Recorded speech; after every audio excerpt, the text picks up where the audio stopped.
تخيل كده ان فوقينا في السماء في درع خفي، وانا هنا مش بتكلم عن فيلم فانتازيا، انا بتكلم عن طبقة الأوزون.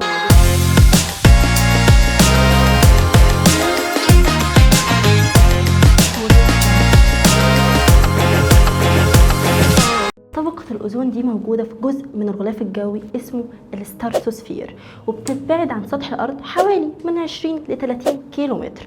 كلمة أوزون جاية من كلمة يونانية معناها ريح أو رائحة، وده لأن الغاز ده ليه ريحة مميزة جدا، وهي مش طبقة سميكة زي ما الناس كلها فاكرة، هي مجرد تركيز بسيط من غاز الأوزون، بس التركيز ده هو اللي شايل مهمة ضخمة جدا.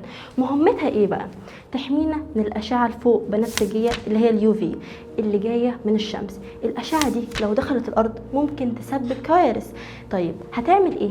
اول حاجه هتزود سرطان الجلد، وهتعمل ضعف للمناعه، وكمان هتسبب عمى عين عند الناس، وكمان تقدر تدمر الزراعه والحياه البحريه. يعني باختصار الاوزون هو الحارس اللي بيقف بيننا وبين الشمس، ممكن تقتلنا من غير ما نحس. بس للأسف البشر دايما لما يفتكروا انهم بيسيطروا بيبوظوا التوازن اللي ربنا حطه. احنا دمرنا طبقة الأوزون من غير ما نحس لما بنستخدم مواد كيميائية اسمها الكلوروفلوروكربونات اللي هي CFCS. المواد دي كنا بنستخدمها في حاجات زي الثلاجات والمكيفات، حتى بخاخات الشعر والعطور. الغازات دي طلعت لحد طبقة الأوزون، وهنا بدأت الكارثة.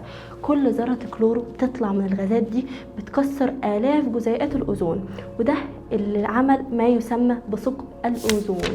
تقريبا أكتر حاجة سمعنا عنها في حياتنا. فوق القارة القطبية الجنوبية في الثمانينات الثقب ده خلى الشمس تدخل بقوة أكبر، وبدأت درجات الحرارة تختلف والمناخ يتلخبط، والبشر بدأت تحس إن الكوكب مش زي زمان. بس في حاجة حلوة في القصة دي، لما العالم كله بدأ يفهم إن في مشكلة اتحرك بسرعة في سنة 1987، والدول وقعت اتفاق اسمه اتفاقية مونتريال، واللي هدفها وقف استخدام المواد اللي بتبوظ الأوزون. وبالفعل بعد سنين من الالتزام العلماء لاحظوا ان الثقب بدأ يقفل تدريجيا. طيب ليه بدأ يقفل تدريجيا وببطء كبير وكمان لسه مش قدر يتعافى؟ لان اصلا الناس بتاخد الاتفاقيات وما بتنفذهاش. في دول كتير جدا عندها الامن والرقابة قليلة، فبيبدأ يحصل عملية زي التسويف كده ان الناس ما بتستخدمهاش. ليه؟ لان الحاجة زي كده هي بتبقى تكلفة كبيرة قوي على المصانع. طب نقدر نحافظ عليها ازاي؟ اول حاجة نقلل من استخدامات المنتجات اللي فيها مواد كيميائية ضارة.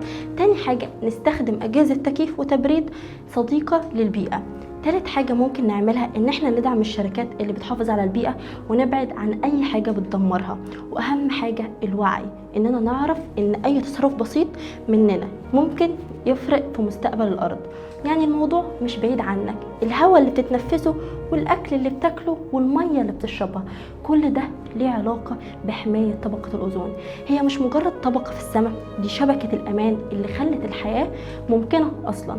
فالمرة الجاية لما تبص للسماء افتكر إن فوقك في درع أزرق اسمه الأوزون، لو راح الحياة كلها ممكن تروح معاه. وده كان أثر.